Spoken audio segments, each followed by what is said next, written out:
All right, so what's going on in Portland? So basically, Portland round two, electric boogaloo. So Trump has tried and failed. Now, I mean, he tried a couple times to. So Portland's basically been under protests for the last, I mean, about 100 straight days now. Basically since May, correct? Since George Floyd's killing back in May, correct? Yeah. They've been pretty much protesting solidly every night, doing some cool stuff every night, showing federal stormtroopers who's boss, and basically kick them out of there. Because That's, I mean, that's not even what they were doing. They weren't like just because the federal stormtroopers, Trump's goons, that's what actually just perpetuated them. I mean, they were going to die off on their own, just like all the other George Floyd protests did. yeah, I was say because Portland's typically known as a little hipster city. If anyone's watched Portlandia, but so they were really active in all the protests. So after in the beginning of June, that's when all the protests kind of erupted. But Portland has just kept going since. They never stopped. And then what was it? Back in the beginning of August is whenever Trump sent in the federal stormtroopers to try to black bag people from in vans. It was before that. It was Was way it? before. I think it was like July that he sent in like those initial people to well, he said it was to guard like the federal buildings, like the courthouses and all that. Yeah. But they were overstepping their boundaries. It's been proven through video just a bunch of times. Just people getting pulled into vans. They consistently overstep their authority. Oh yeah. Oh, so that's the big reason it got national attention. It wasn't just like they sent troopers to protect federal stuff. Is like they were unmarked. Basically, they were soldiers. They were federal troops, unmarked, no badges, no nothing. Like not accountable in any way. And then they were in unmarked vans that they rented from local hotels and stuff like that. And then they were just throwing protesters in the back of it and taking them to warehouses, and then just basically doing a catch and release, just identifying them and then releasing them. So not good stuff. A lot of authoritarian stuff. So Trump has tried and failed. He tried and failed to stop the protests in Portland. He basically made it worse. He turned it into a riot whenever he sent them there. But they sent so basically he's just sending in his supporters now, or he's encouraging his supporters to go in themselves and put themselves in harm's way for him, and to engage with these protesters, because after the federal troopers left, it went back down. But then some people thought it would be good ideas to arm themselves, put some flags on their trucks, and make a very large convoy through downtown Portland. And Isn't it like kind of a normal thing that they do that? what? Well, not normal. So obviously they had to have started within the last 4 years, but I forget where I heard. I'm pretty sure that's something that they normally do, like the Trump truck parade through Portland. I could be wrong. I'm not sure about that, but it definitely did not happen to this extent. This is a whole new level of fervent support for him. This was like a massive caravan.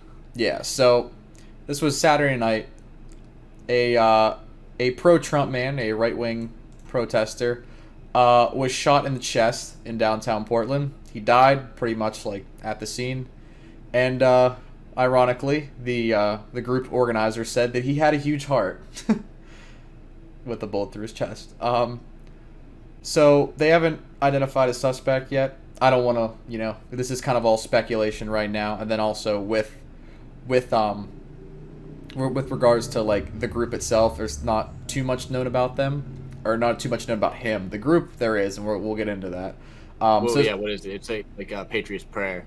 Yeah, and it's not then also this has caused a lot of stuff. I mean, it was a total of 29 people arrested in total. It was a lot of people that were taken in. So here's kind of what was going on. So, there were protests, and these are the people that came in to help restore order. Oh, I saw this video.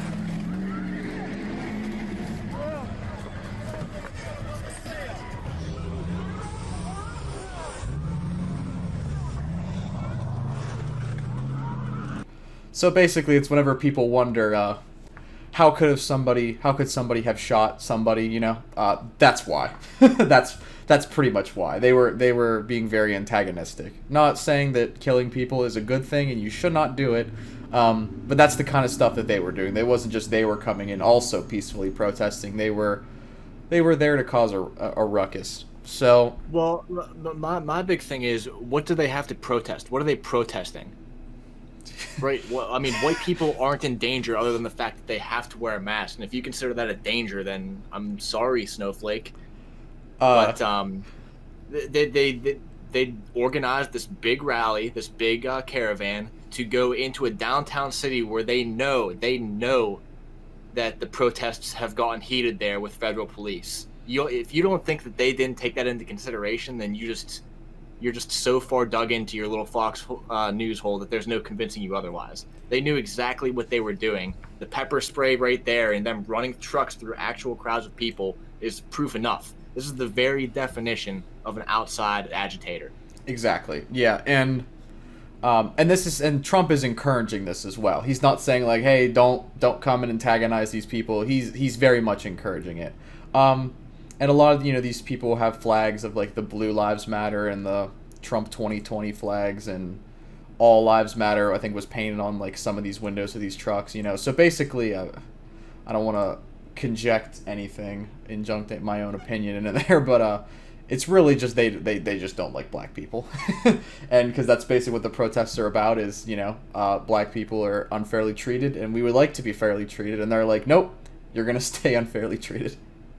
They feel so strongly about that they're going to go downtown armed with pepper spray, knowing that they're going to have some kind of altercation. Yeah, and so here's the victim. This is from the Portland police blotter.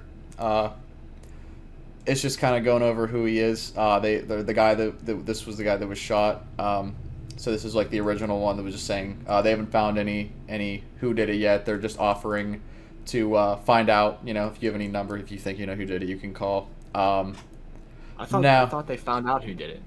No, they didn't. The Portland police would have, they would have announced it, but they didn't. Yeah, because okay. Then what's the thing? Because I saw on Twitter somebody was talking about how some dude claimed that he's like 100% Antifa, and like, I thought that was the person who shot this dude. No, that sounds like a lot of misinformation. A lot of right wing people like to do that. Anytime. It was the same thing like whenever like there was a Las Vegas shooter, they tried to, even though that guy actually, he was like apolitical, but like just like Trump because he was kind of economically right wing, and they said that like he was a Hillary Clinton lover and he donates like thousands of dollars to Democrat. Like they always, and then if you find out it's completely false, they love to conject things like that just to get the story in your head before they even go. And a lot of times even the prominent ones will actually report that before it's even and I saw it on here somewhere that, officers, they're saying, like, hey, stay away, don't try to, because, like, they're trying to also discourage more vigilante justice because with that Antifa thing you did mention, I think whoever they said that was, somebody, like, found the sister of that guy, and, like, within, like yesterday and today, like, they were, like, she was getting calls, like, with death threats and stuff like that.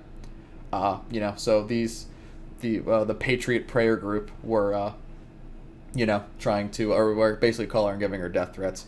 Now, I'm not Fox News, so we're not going to do a, he was no angel of this guy, like they tend to do with any people that are killed, because we don't really know anything much about him yet. But what we do know is about Patriot Prayer. Wait a second. Before we move on, New York Post today at 8:20 a.m.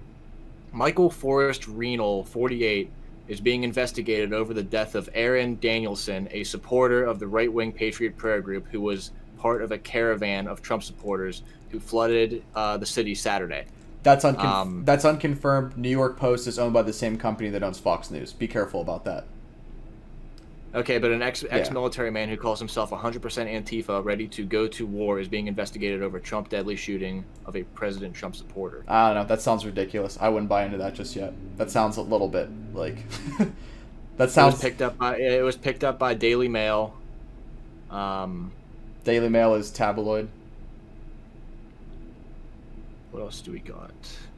Yeah, I wouldn't believe any of that. That just sounds a little too. That sounds too good to be true for them. You know what I mean? I don't doubt that that there's a suspect that's under investigation right now. Yeah. But I mean, the fact that they're overplaying the 100% Antifa. First of all, even if he did say that, I mean, it's a guy who's just subscribing to that tribal mentality that's just anti-Trump. Like that's literally just a gift to the right. Yeah.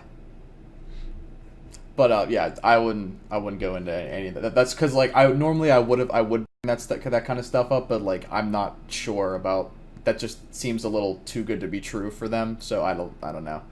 Because and as I said before, like even with the Las Vegas one, they love to do that. That's like their thing is they always like to throw out misinformation like as soon as it happens. But this is from the Portland police blotter itself.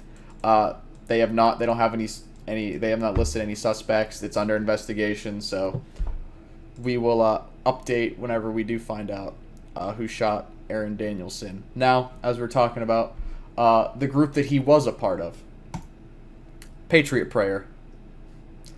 Patriot Prayer is a far-right group. It's been very active in the Pacific Northwest. This is according to the Southern Poverty Law Center. You know, they track hate groups.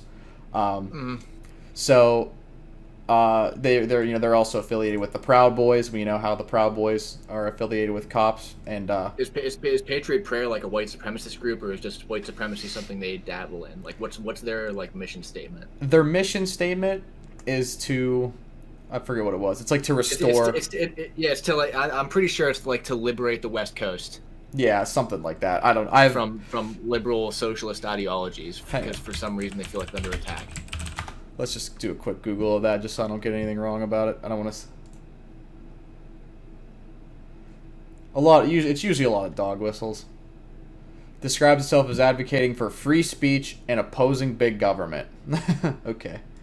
As they send in federal stormtroopers, they're opposing big government, and they advocate free speech. You know, for obviously they don't advocate the protesters' free speech.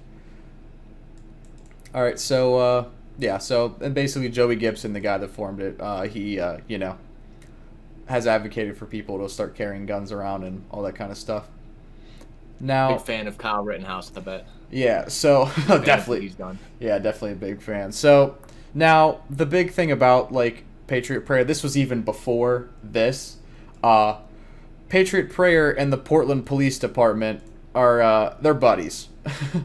Lieutenant Jeff Niaya, I'm not sure how to pronounce that. I don't want to say it wrong, but yeah, Joey Gibson and one of the police lieutenants of Portland, they're buddies. There's been hundreds of texts between them, all the way back to 2017, and so basically, this group kind of gets free reign a little bit through Portland, you know. They can kind of do whatever they want, and the police really don't seem to have a problem with them. I mean, that's just another example of white supremacist groups being subject to different treatment than actual, black people that do nothing. Yeah, so it's the same thing as like, well, the FBI, because I was going to say it here, the FBI, you'll notice how it's saying the FBI is reporting on this stuff. Now, the FBI has been launching investigations for a very long time into far-right groups infiltrating police, like, throughout America. And they said Oregon is actually, I'll have to find that article at some point. Oregon is a big hotspot for that. There's a lot of like white supremacist infiltration of police, and like the FBI has been saying it's a problem all across the country. Is that they've said either most police departments are either friendly toward white supremacist groups or they're neutral toward them. They don't really seem to have a problem with them like being active in their town. So it's a problem, and the federal government has said so. Not that, obviously, like, don't be, like, trust everything, like, don't, like, be like, oh, the federal government said, but it's the point of, like, the FBI is their main goal is to keep order throughout the United States, and they obviously can tell whenever there's white supremacist groups running free that, hate groups they're you know what I mean? They cause a lot of trouble, and they cause a lot of problems in the country, and obviously they're looking to stop that because they infiltrate our police forces.